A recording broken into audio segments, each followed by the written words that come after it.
I think I do believe that people can tell the future, I said quietly. But I don't know why anyone wants to know how their story ends, she replied. The Cloisters by Katy Hayes is the author's debut novel, first published in July of 2023. It was not my intention to choose another debut from a new-to-me author, but I was excited to get into a gothic, dark academia storyline, especially at this time of year. The story of the Cloisters is told from Anne's POV. We meet her as an insecure, academic, and hungry woman seeking freedom and opportunity after the loss of her father. We find ourselves questioning why she would wish to leave her home state of Washington and travel all the way across country to do essentially a summer internship in New York. Which leads me into what stayed with me after I finished reading it, the characters. Anne, Rachel, Leo, and Patrick felt like real people.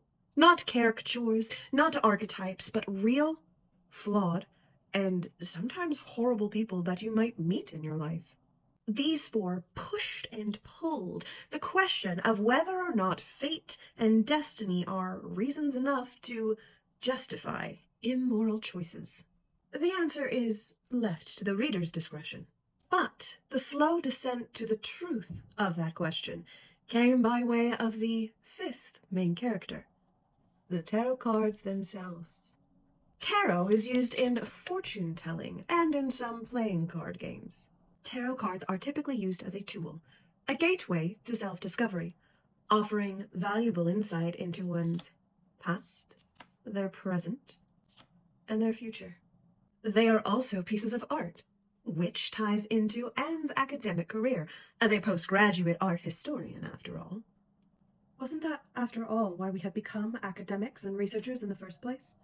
To discover art as a practice, not just as an artifact?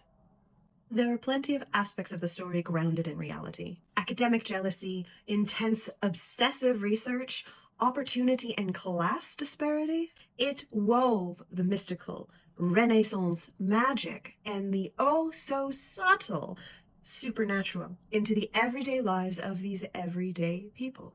There was definitely a turning point in the book where the plot, which had been the driving force for most of the first half of it, took a back seat as Anne, Rachel, Leo, and Patrick's characters took the wheel. I found myself fascinated with the relationship between Anne and Rachel the most. It's what kept me reading all the way through to the end. Overall, I would give The Cloisters a 4 out of 5 stars for my first time reading it. If I choose to reread it in the future, I reserve the right to change my mind on this rating.